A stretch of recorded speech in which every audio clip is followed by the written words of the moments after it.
মেয়ের আজকে এক্সাম ছিল, এক্সাম দিয়ে এসে বললো তাহলে কিছু রাত্রিবেলা বানাই। খাবার অর্ডার দেওয়ার কথা ছিল, তো একটু অসুবিধার জন্য দেওয়া হলো না।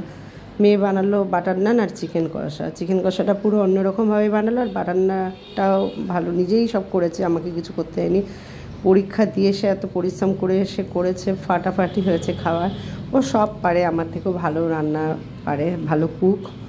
তো তোমরা দেখে বলো ছবিটা দেখে কীরকম লাগছে, কমেন্ট করো ভালো ভালো।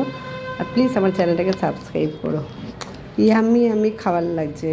রেস্টুরেন্টও ফেল, এত সুন্দর, এত ধৈর্য, এত এনার্জি দিয়ে, এত কী বলবো, আগ্রহ সহ খাবারটা বানিয়েছে 2 ঘন্টা ধরে।